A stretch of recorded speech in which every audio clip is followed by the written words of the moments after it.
One Zambia, one nation. Welcome to Zanis News. I'm your presenter, Sarah Miti, and my sign language interpreter is Neha Mumbi. Let's take a look at the headlines in today's news. President Hakainde Hichilema to engage with Chinese energy companies. ZESCO appeals to customers to optimize energy consumption when power is restored. Mambo Mission Hospital receives X-ray block. Plus, Zambia scoops 3 gold medals at the Southern African Regional Schools Tournament in Zimbabwe. Zanis News in detail. President Hakainde Hichilema is tomorrow, Monday, September 2nd, expected in the Chinese city of Jian to engage with Chinese solar energy company Longi on possibilities of investing in Zambia. President Hichilema arrived on Saturday, 31st, 2024 in Beijing ahead of the Forum on China-Africa Cooperation Focus Summit to be held from September 4th to 6th, 2024. As part of his Focus Summit sideline meetings, President Hichilema is expected to tour the solar power plant in Jian City in Jiangxi province and engage the company's management to invest in Zambia, owing to the hydropower drought-induced shortage. Zanis reports from Jian City that Longi Company, which is based in Jiangxi province, is currently a world leader in solar power solutions and has embarked on a project to generate an additional 100,000 megawatts of power supply through solar solutions. And Councillor for Economics, Lordwell Kalubankwa, said President Hichilema's engagement with Longi is of great significance in addressing the energy crisis Zambia is facing. While in Jian City, President Hichilema will visit a local museum that attracts 65,000 tourists daily who visit it to appreciate the legacy of the terracotta warriors of the Chinese Qing dynasty. Councillor Kalubankwa said the local leadership in Jian City will also host a banquet in honor of President Hichilema. President Hichilema is expected to return to Beijing on September 3rd to join several other African leaders attending the Focus Summit under the theme Joining Hands to Advance Modernization and Build a High-Level China-Africa Community with a Shared Future. The 2024 Focus Summit is expected to re-strategize development initiatives between China and Africa. We came here as an advance team to come and prepare for the coming of His Excellency, the President, Mr. Hakainde Hichilema, to Xi'an in Shanxi province. Whilst here, the President is expected to visit about 2 places. He's going to visit a launch company. This company is about manufacturing of solar. They provide solar energy, which is going to have a meeting with the local leadership of the province. Thereafter, the President is also expected to visit a very famous museum, which is called Terracotta Warriors. Thereafter, upon his arrival, is going to be treated to a state banquet, and thereafter, the President is expected to depart for Beijing in readiness for Focus on Tuesday. In terms of significance of the visit to Xi'an, particularly to launch a company, as you are aware, in Zambia right now, as Zambians were expecting some challenges in power energy due to the drought that we had.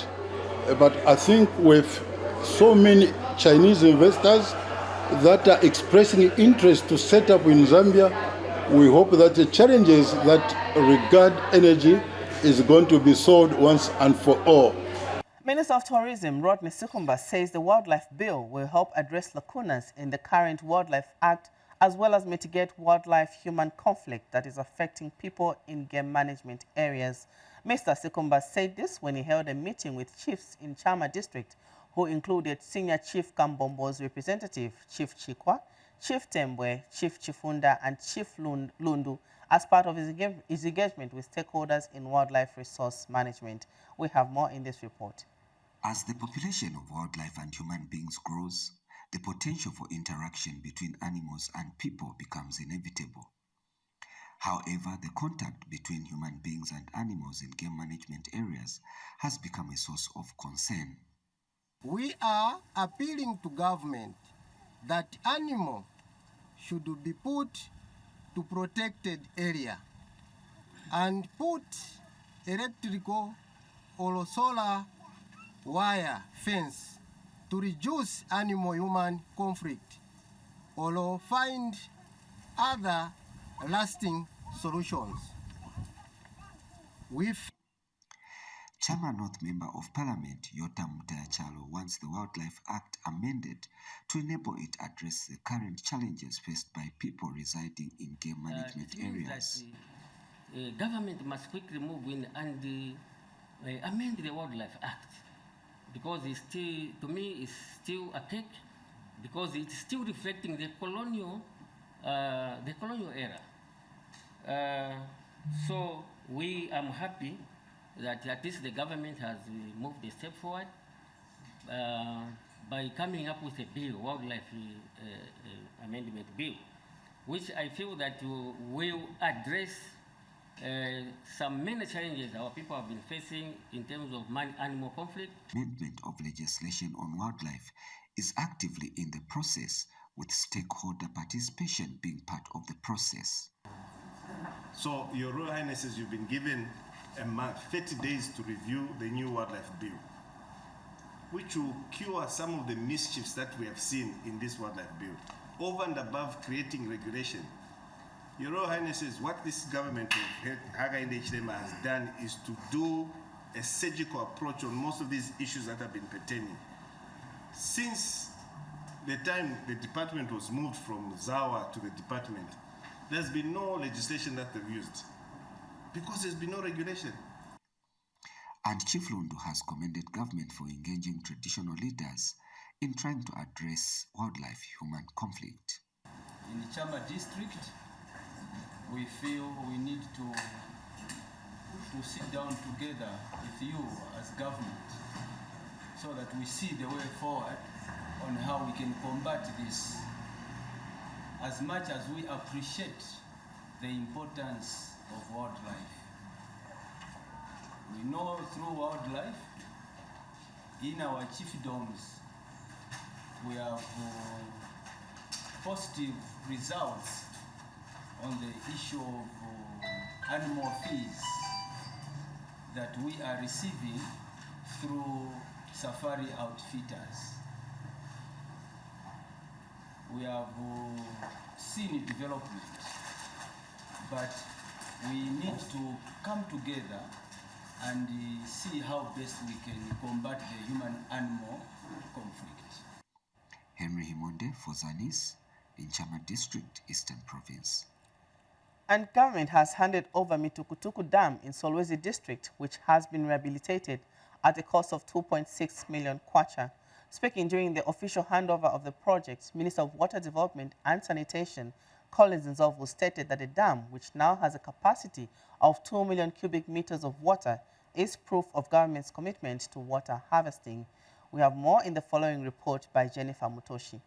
This is the Mitukutuku Dam, which has existed for about 50 years without realizing its full potential.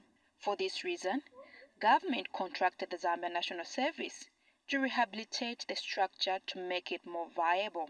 Northwestern Provincial Water Development Officer, Dr. George Ndlovu, gives the scope of work for the project. The dam we see had only 3.2 maximum height up to full supply level.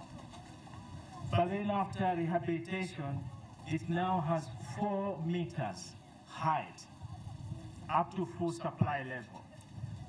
The dam you see had a crest width of 3 meters, but now it has 6 meters.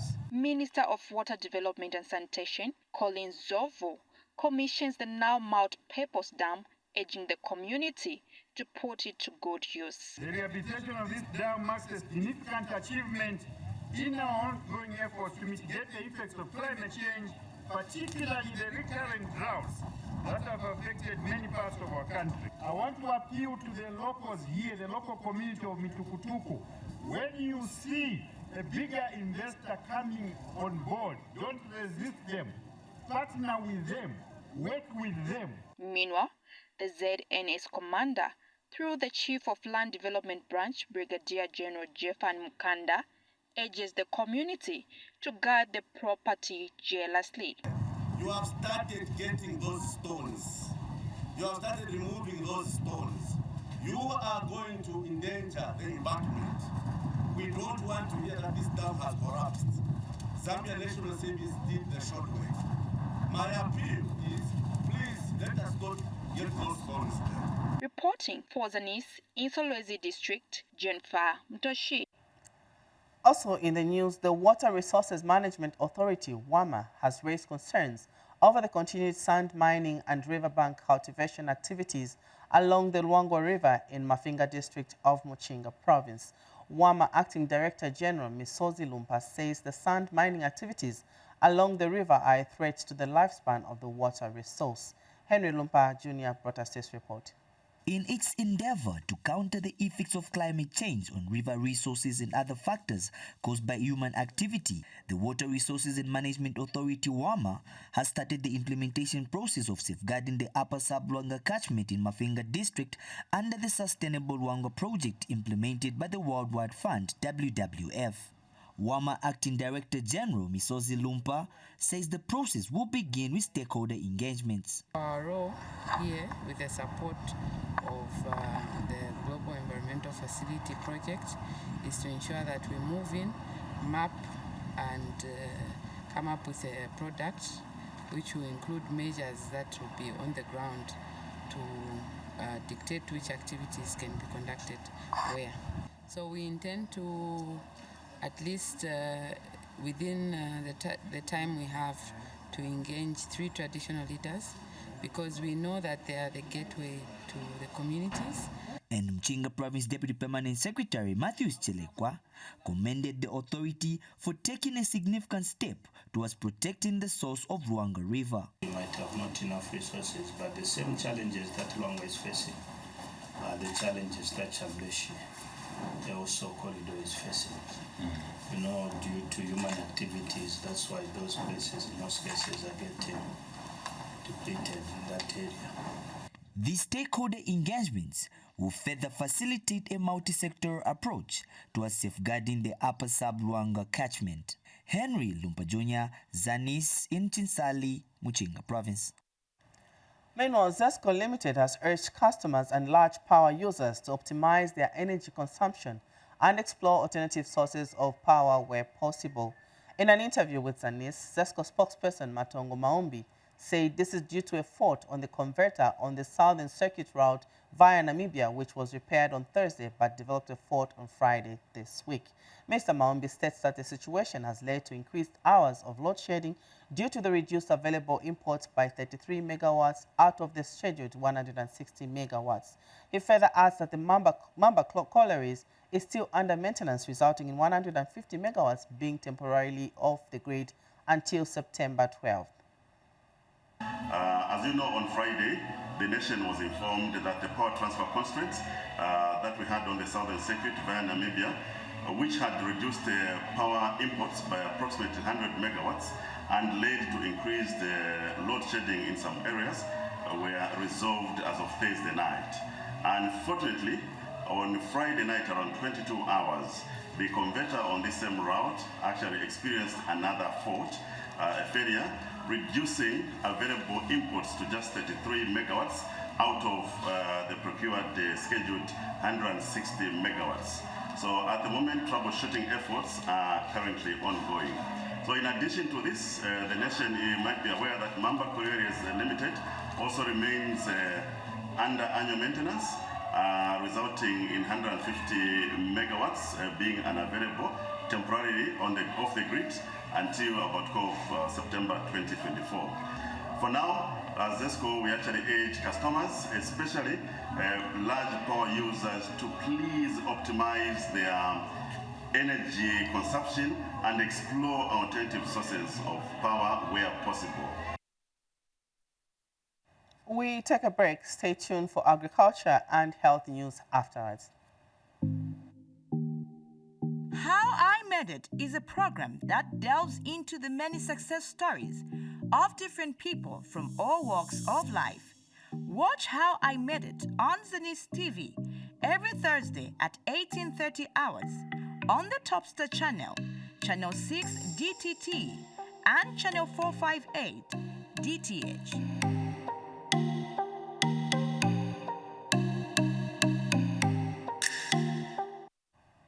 We continue with the news, and on our health segment, Namwala Member of Parliament Herbert Mapani has handed over a 1x2 classroom block, an outpatient department, staff house, and a health post-ablution block constructed under the 2022 Constituency Development Fund, CDF, in Itapa Ward in Machila Chiefdom. Mr. Mapani said during a joint handover ceremony that government remains committed to ensure citizens continue to getting free education and reducing the financial burden of families. Wailinda Piri has details in this report. A 1x2 classroom block has been officially handed over to Mpili Community School of Itapa Ward in Mochila Chiefdom.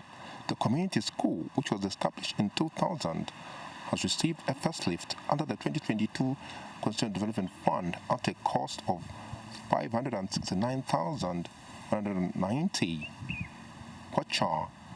The community school was commissioned alongside 3 other CDF projects, namely Shimoyumbo Staff House, Mamvu Outpatient Department, OPD, and Chibonzo Health Post.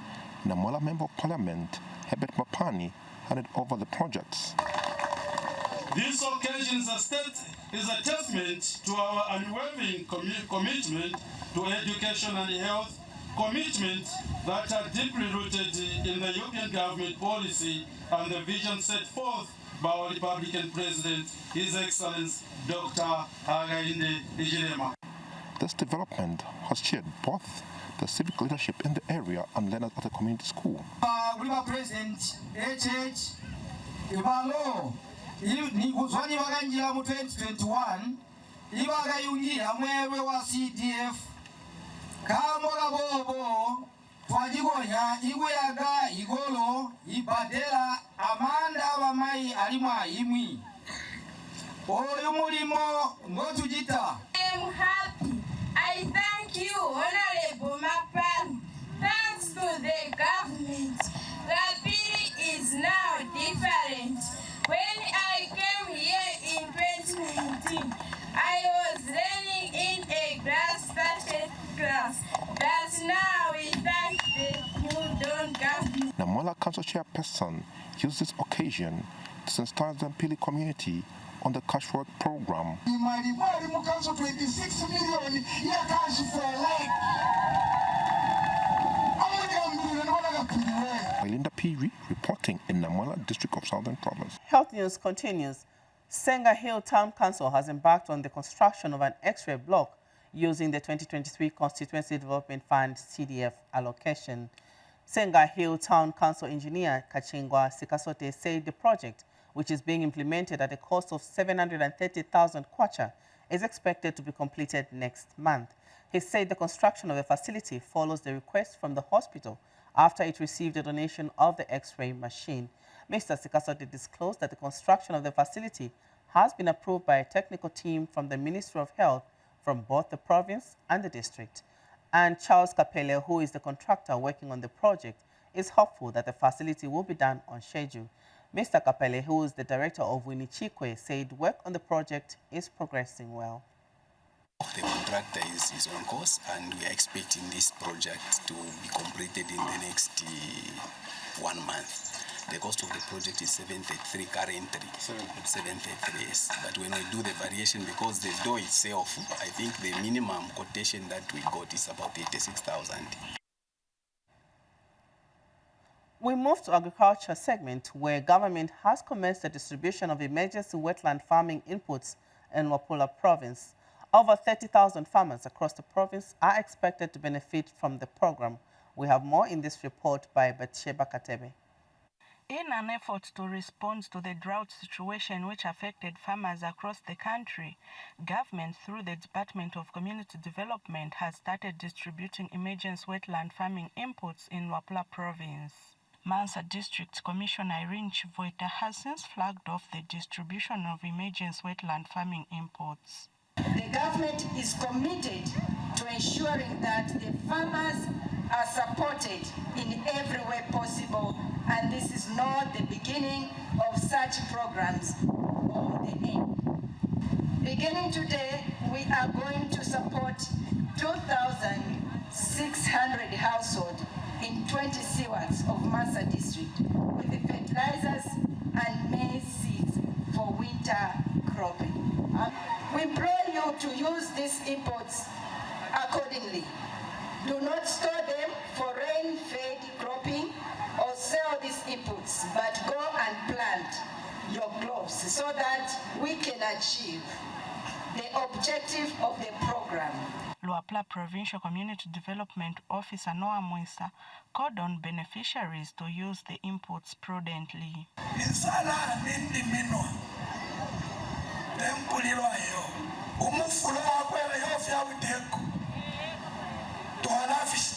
Romanza tulepela omufundo ole okuchirapa abantu 2,000 Luapula tulepela abantu okuchirapa 30,000 bayete iyo yeke program nayibela nomufundo wamfula uleisa so katumekinyo kwebati nga twapokefi twafibomvya bwino. And Chanson's Ward Councillor Emmanuel Wanga thanked the government for the gesture.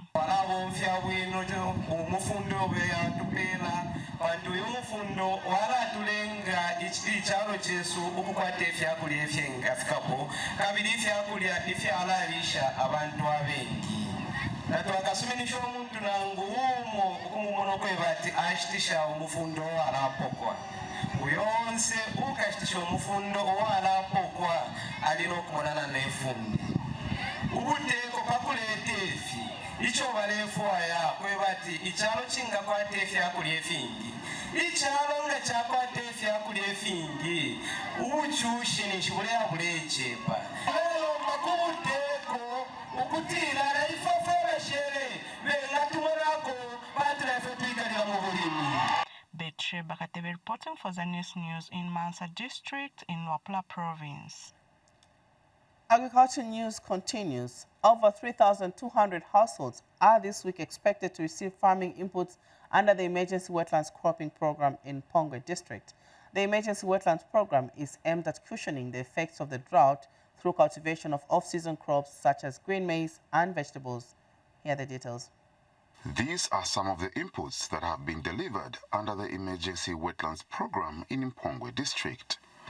Over 3,200 households in Mpongwe are expected to benefit from the initiative under the Ministry of Community Development and Social Services. Mpongwe District Commissioner Baton Mukomba flagged off the distribution of inputs in the area. Government will distribute a comprehensive package of farming inputs that includes fertilizer, seeds, herbicides, insecticides, and other accompanying services such as best agronomical skill and extension services. By supporting the cultivation of crops like green maize and various vegetables during the dry season, we are not only increasing food security, but also improving household nutrition and increasing income generation for you, our people. Humphrey Mununga is District Community Development Officer. Here where we are in Wangudi, we are giving out to 240 beneficiaries, and I can confirm that they are ready. We carried out a massive training with agriculture in best agronomical practices, and they have planted, we inspected the fields, and they're ready to plant. And here in Wanguni, they grow a lot of vegetables and maize, especially during this time of the year. Recipients of the inputs are happy with the initiative.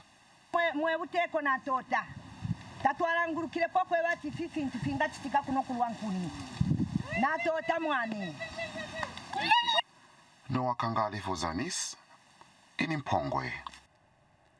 Kasama Mayor Teresa Kolala has urged councillors in the district to get involved in the developmental agenda of the area. Ms. Kolala says the civic leaders need to ensure that the district is thriving in all areas. She said this during the 13th Ordinary Full Council meeting held in the council chamber in Kasama. Ms. Kolala also expressed displeasure at some councillors for failing to attend meetings. Meanwhile, civic leaders have pledged to be involved in all developmental activities taking place in their wards. We have about 4 councillors that are not here with us.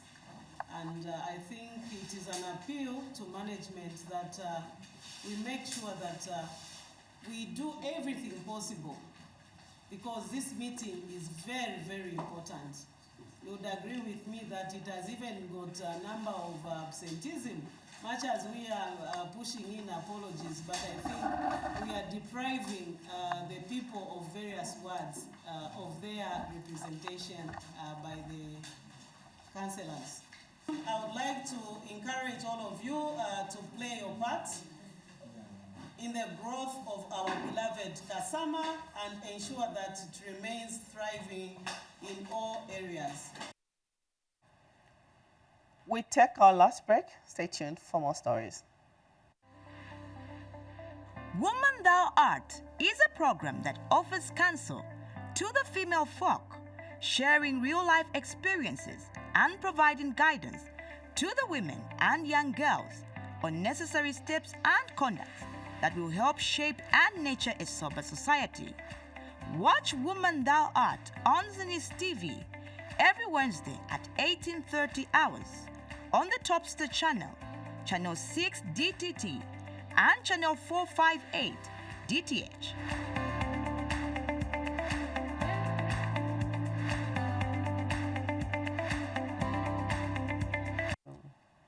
Thank you for staying with us. Now, over 100,000 are to benefit from the beekeeping project, which will be implemented by the Adventist Development and Relief Agency, ADRA, in Chief Nyampande's chiefdom of Lusangazi district in Eastern Province, with over 15 million kwacha. Speaking during the launch of the project, Lusangazi District Commissioner Mike Tembo says the project has an investment of over 15.7 million kwacha, and it is expected to cover 12,000 hectares of land. Helen Chisha gives us the details. ADRA Zambia, in partnership with the Republic of Slovenia, has launched a beekeeping project in Chief Nyampande's chiefdom of Lusangazi district meant to benefit 100 households. Lusangazi District Commissioner Mike Tembo was on hand to officiate the launch of the project. To empowering women and young people through organic beekeeping and entrepreneurship, one that strengthens resiliency to climate change, aligns with national guidelines for environmental protection, and provides food and economic security without further exploiting our natural resources.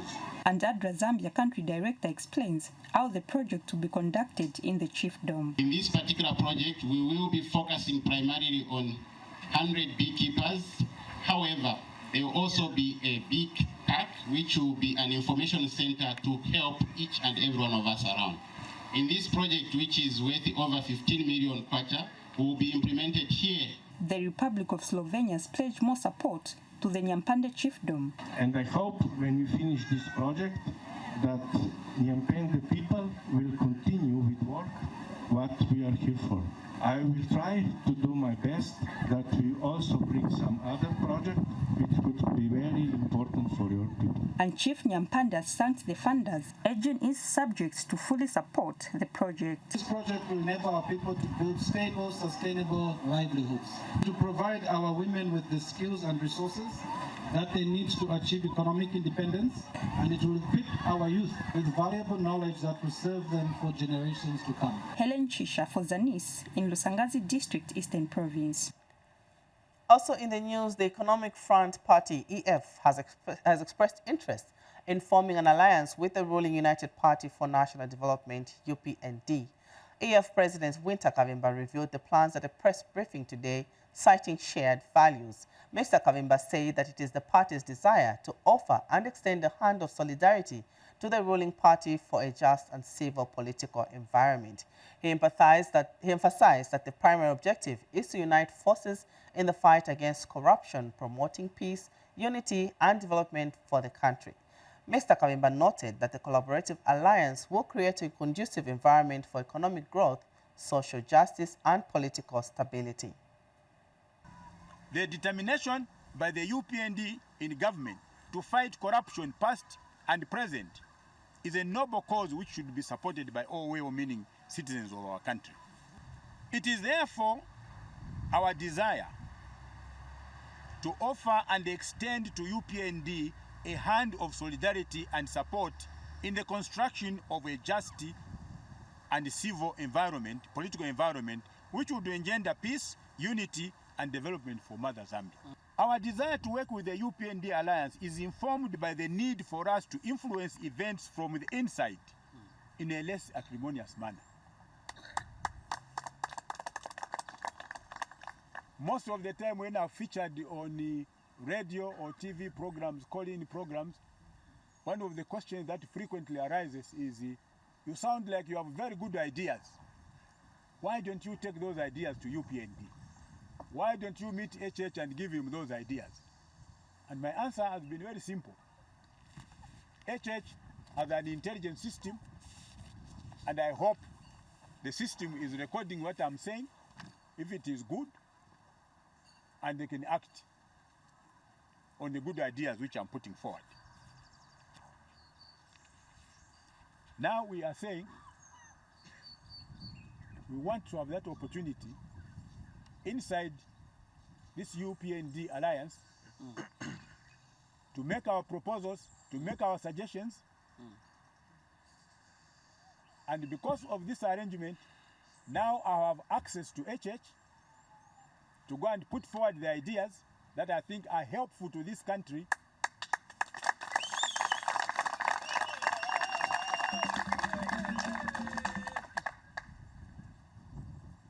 And as the president, it will be up to him to either take my ideas or throw them out.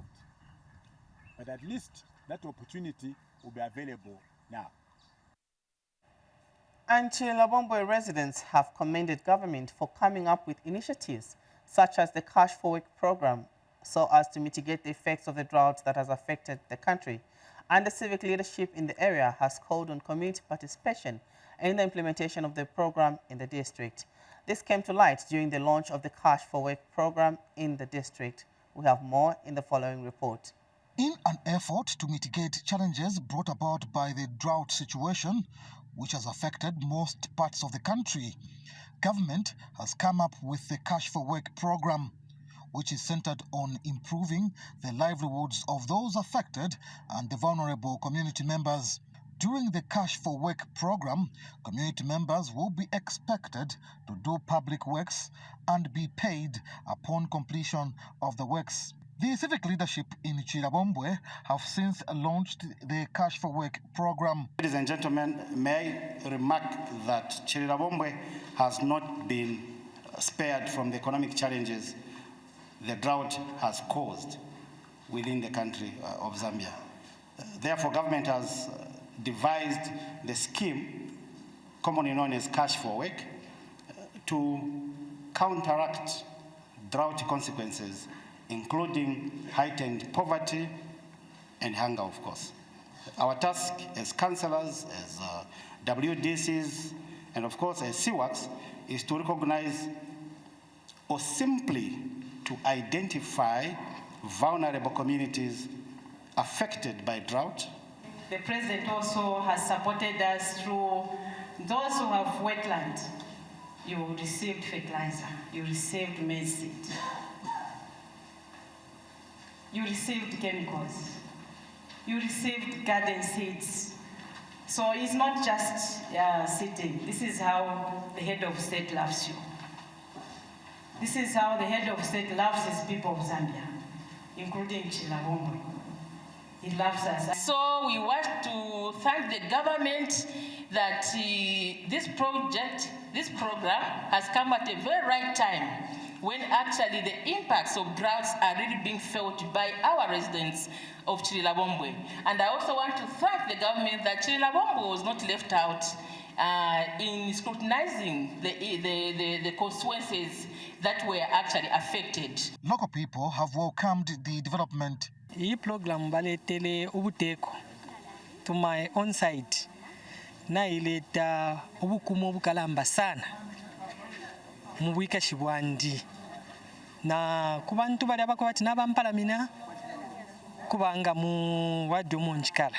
Program yeshile ya Cash for Work iri wino ngefutwa mfofo batwe bofo batfunda 10 days tukalachita nga twasala abaana twasala 10 babomba twabula na bambi 10 noti bamobene awe. The continued quest by government to improve the livelihoods of local people through initiatives such as the Cash for Work program should be supported by every citizen. Ian Chomba reporting for Zanis in Chirabombwe.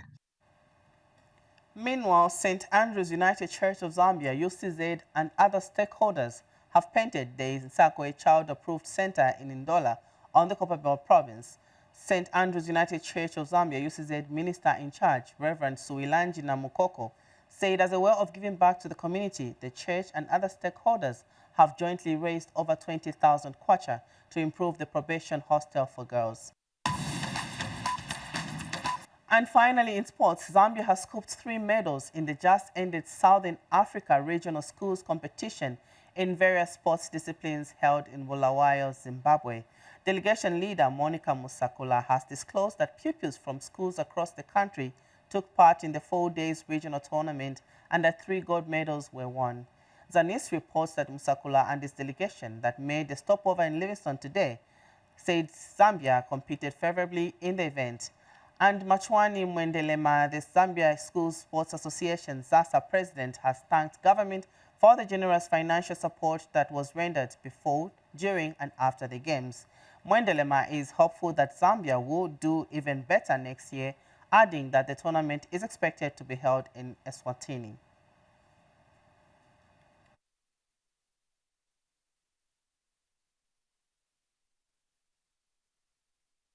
The games in Bulawayo were very, very competitive, and we are proud of Team Zambia, and we are happy to report that we did very well, where we were able to get 3 gold medals. That is for under 15 boys football. We got a gold medal.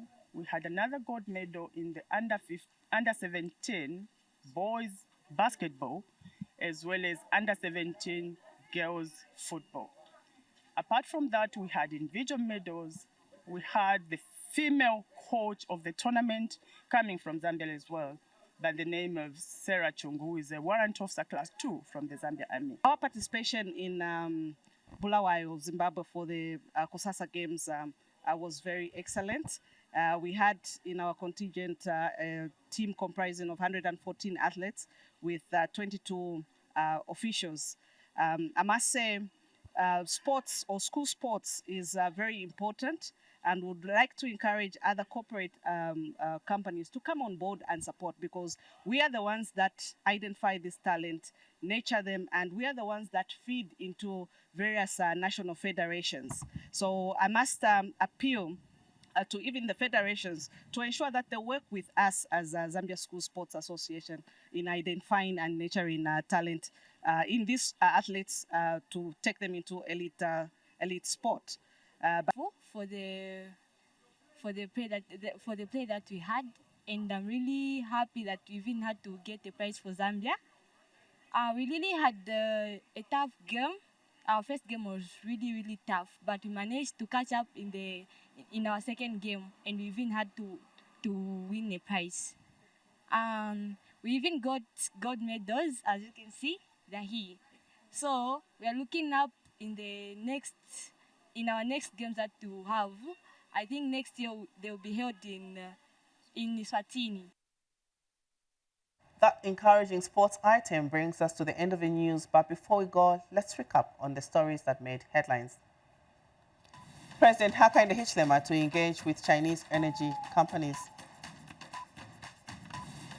ZESCO appeals to customers to optimize energy consumption when power is restored. Mambwe Mission Hospital receives X-ray block.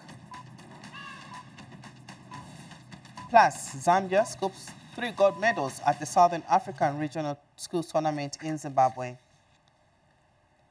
That is all we had for you on this edition of Zanis News. Thank you so much for joining us. And on behalf of the entire production team and my sign language interpreter, Neham Mumbi, it is goodbye from us and God bless.